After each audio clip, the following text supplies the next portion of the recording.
Micro کہانی دیے کی لو پڑھوں گا۔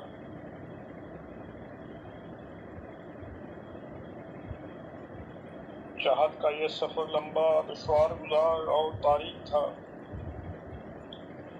مسافر نے دور دور تک دیکھا، تاریکی میں کچھ نظر آنا محال تھا، لیکن وہ اپنی ناک کی سیدھ میں پھونک پھونک کر قدم اٹھا رہا تھا تاکہ اپنی منزل تک پہنچ سکے۔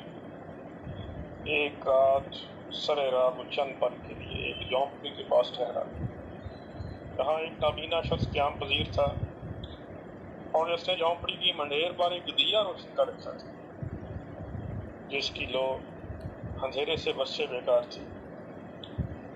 مسافر نے ہنستے ہوئے بوڑھے سے پوچھا تھا، بھلا اسے دیے کہ اس کمزور سی لو کا کیا فائدہ جبکہ وہ نابینا تھا؟ بوڑھا اس کی بات پر مسکرایا اور کچھ دیر بعد بولا، میں نے بڑوں سے سیکھا کہ جسے زندگی میں جو چاہیے اسے وہی شاید دوسرے انسانوں میں کثرت سے بانٹے۔ مجھے روشنی چاہیے، میں نے اپنے حصے کا دیا جلا کر منڈیر پر رکھ دیا۔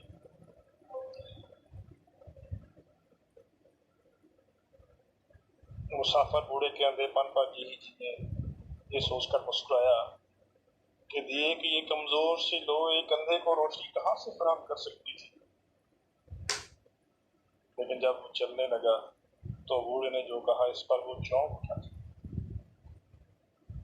دیے کہ یہ کمزور لو ایک اندھے کو روشنی فراہم کرے نہ کرے، لیکن منظر محبت کے مارے اس مسافر کے لیے بھی نہیں ہے جو اندھیروں میں تو بھٹکتا ہے لیکن دیے کی لو کو حقیر جانتا ہے۔